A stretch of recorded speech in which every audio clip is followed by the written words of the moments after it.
Alright guys, we are going to be test riding the BMW 9RT Scrambler. You're going to be able to see that we have spoke wheels. These are going to be tubeless tires. If you notice up front, you're going to see this, the spoke is going to be coming to the side, so these are going to be tubeless tires. You're going to have a 19-inch in the front.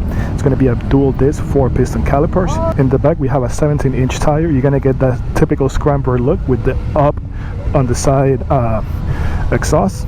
As you can see, it gives you the options to go between dirt and road and rain. So you have 3 different riding modes. You have road, dirt, and rain. So out of all the BMW motorcycles that I've tested so far, this one has the simpler out of all the gauges. It's going to be very basic analog display. So it's not going to show you what gear you're in, just basically whether you're in neutral or not. As you can see, we just went ahead and shifted to neutral. So we have, with the 9RT, you have heated grips. Mode allows you to select between your riding modes, like as I said earlier, rain, road, or dirt. Over here we turn our motorcycle on and off.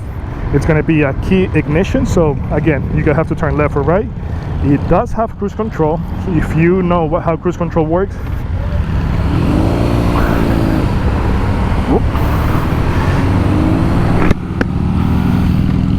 if you have cruise control in your car, you know exactly how it's going to work. Nothing is going to be different from this one. So you engage the cruise control, and if you don't want to use the cruise control, you either press your clutch or your brake, or you turn it off like you would on this bike. So very simple to use. You have the use of hazard lights over here at the top, so if you have an emergency or whatever it might be, you press over here. The BMW 9RT does not come with self-canceling signal, so to me that's not a big, it's not a big thing, and doesn't really matter to me. I don't have a bike that has turn canceling signal, so I just go ahead and turn them off. So that's that. The 9RT comes with full LED display in the front, so you're going to get full headlights and turning signals. The tail light is going to be as well LED, as well as the turning signals.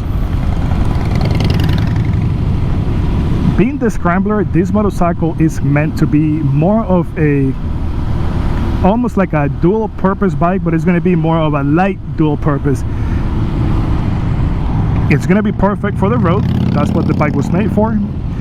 But if you wanted to tackle on some light gravel roads, service roads, fire roads, the bike will do well in those two, in those conditions as well.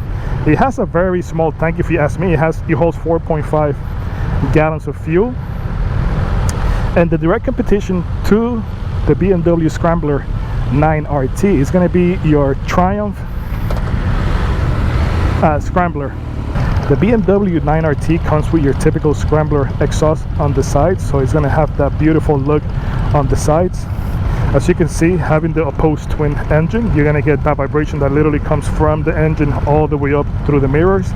It has a top speed of 125 miles per hour, so I mean, it's no slouch either. But typically, if you ride a motorcycle like the Scrambler, you're not going to be doing like that type of riding. Plus, you don't have a windshield, so anything over 75, 80, you're going to feel like you're going to be flying off the bike.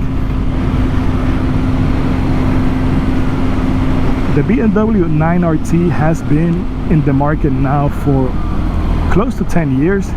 Now, the opposite twin engine design has been around for the longest time. That's what BMW is known for. They've been developing and producing opposed twins for over 60 years.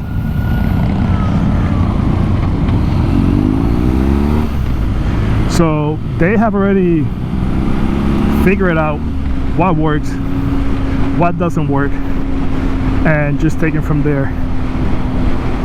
It comes standard with a 6-speed transmission. It's gonna be mated to a shaft drive, so there's no chain maintenance when the oil change comes around, and you should have no problem. If you have not ridden a motorcycle with a drive shaft, it's definitely a game changer. I ride a Yamaha FJR, and it's the easiest thing to change. You change it every 5,000 miles. There's no adjusting a chain, there's no lubing the chain. All you got to do is literally just adjust there's no adjusting to do. All you have to do is just literally empty the oil, fill it back with oil up to the filler hole, and you're good to go. You can definitely hear, I don't know if you're able to get that, I don't know if you're able to get that noise through the video, but you can definitely hear the tire whine from these dual sport tires from the Navis that we have on right now. So I was trying to figure out what it was, but I finally figured out that it was my tires. I honestly thought it was the motorcycle in front of me that had the exhaust, you know, it was high in the RPM range, but no, that's my tire. And the faster you go, the higher the buzzing sounds. So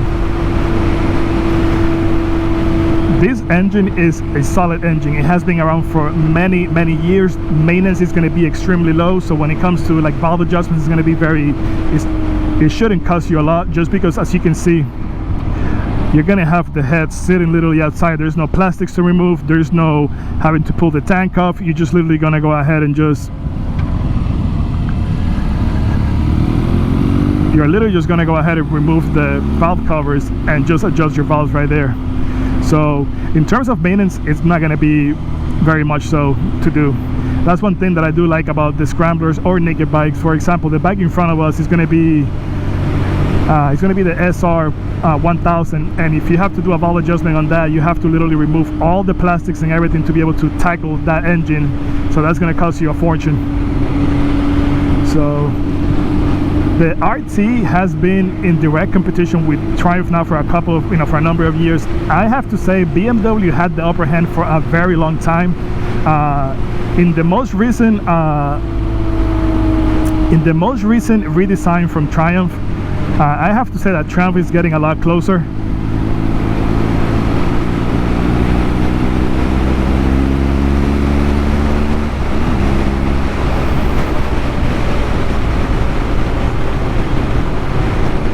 The RT having over 80 pounds of torque, you can definitely feel that low-end torque. This is usually going to be around 4,000 to 6,000 RPM, even though you're not able to see it, but you're able to feel it because you feel the motor kind of pulling you forward. But going back to the Triumph has been doing a really good job lately catching up to the Scrambler and the nineT from BMW. They have literally redone the whole bike. The engine has been redone. Now new exhaust, new frame, new everything. So they're getting a lot closer. If you ask me, in terms of look, I don't think you can beat the BMW. The opposed twin look is going to be incredible. It's also going to help you when you think about it. Having the opposed twin engine, it's going to have the weight is going to be lower to the ground, which is going to have a lower center of gravity. So having the lower center of gravity is going to make it a lot more fun when you're doing off-road riding. So in terms of riding for off-road, I would say that the BMW has the upper hand. Now the Triumph has a lot more different riding modes. You're able to actually adjust some of the riding modes. In terms of features, I will have to think that the Triumph has a lot more features, like standard features, than your BMW. It also has more ground clearance. It also has more suspension trouble in the front and in the back. So if you're looking for a bike that's going to be able to be more off-road worthy in terms of, like, you know, suspension and all that, then the Triumph, it might be for you. Now the BMW nineT starts at 13,490, and of course, as any bike, the more you keep adding stuff, the more it's gonna, you know, it's gonna increase your price of entry. But that's pretty much what seems to be standard now, and it comes with cruise control, which is a great feature. Another thing that I failed to mention earlier was that you have heated grips.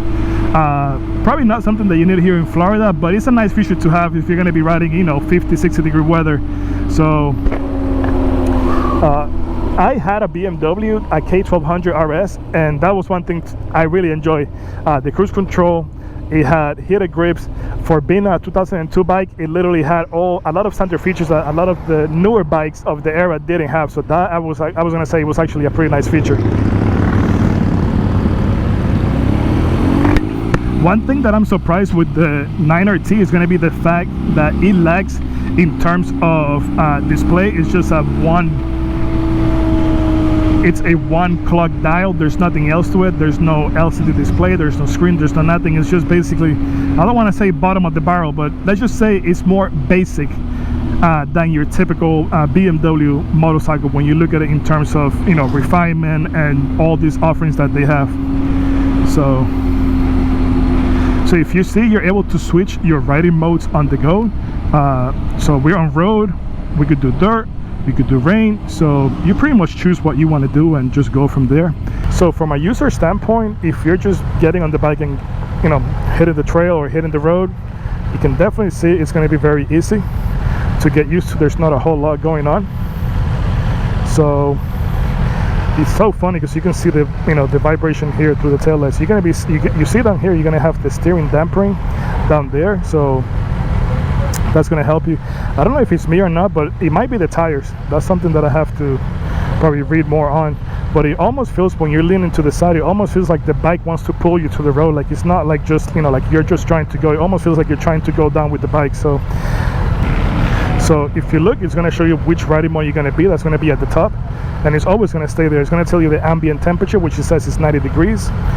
It's going to tell you the road, the engine, basically the engine temperature. Right now we're showing that we're going to be at 4, so we're getting up to the higher spectrum of the engine temperature. This the nineT Scrambler has an oil cooler, so that's going to help keep the, you know, the bike running cool for longer. So, but yeah, as you can see, it's just very simple. I mean, there's not really a whole lot going on, just your very basic needs. There's nothing, basically nothing that you want to have or nothing that you don't need. It's basically just, you know, it gives you the riding modes, it gives you your you know, your temperature, your time. It tells you the engine temperature, the outside temperature. So just very basic. So, but it's nice and beautiful. I love the fact that they actually went with that classic spoke wheel design. When you have spoke wheels, literally the motorcycle looks more classic. For example, like in this, I know they have another RT that has the same scrambler pipes, you know, going up the side, up towards like the towards like the fender up high. But the spoke wheels give this bike such a classic look that it actually makes you fall in love with it. That's one of the things that I like about this BMW, is going to be that when you look at it, it looks like your classic BMW like dual sport, even though it wasn't called that back then, but it gives you like that classic look from back in the 80s and 90s, from the, you know, from those early GS models into this frame. The tank is literally nice shape. If you see over here, it goes from nice and wide to narrow. That allows your knees to be able to go ahead and grip the tank, and it's going to allow you to be able to handle the bike better, so by moving your hips left and right. Here's the filler. This is going to have your brown seat. If you're going to see, this is going to have inverted forks, and they actually did the classic Scrambler looks with the boot fork at the bottom, so you can see it right there. So that has that boot fork, which is going to elongate the life of your forks and your seals, because that's a big thing, especially if you're taking the nineT off-road. In terms of vibration, I have to say that the vibration is very minimal. Again, you got to keep in mind you're riding on, you know, air cool opposed to an engine, so you're gonna get some of that vibration that you would typically get with your Harley V twin. So, but if you notice, the vibration is not that bad compared to the R18. The R18 vibration was a lot more noticeable even when you were just sitting down idling. So something to think about if you're looking into different bikes. So what do I like about the BMW nineT Scrambler? Number one, the looks. I cannot talk enough about the looks. It has that classic BMW Scrambler look. It looks like it's still in the 80s, into the early 90s, but you still get that technology that BMW has been known for now. So you get all the ABS, you get the cruise control, you get the heated grips, you get the riding mode, so you get all the classic looks that you would typically get with a BMW, but you get all the modern technology.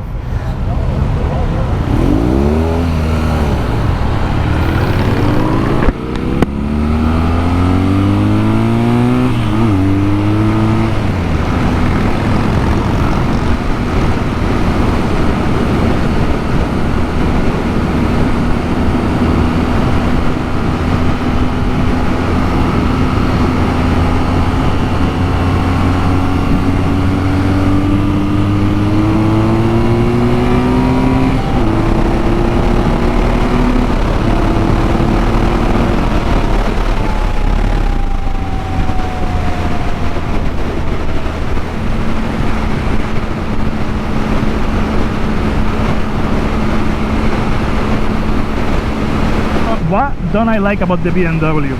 The only downfall that I can find, and it's not really a downfall, it's just more of an observation if you ask me, for what you're paying for this type of motorcycle in this type of price range, it's gonna be just how simple your display is gonna be.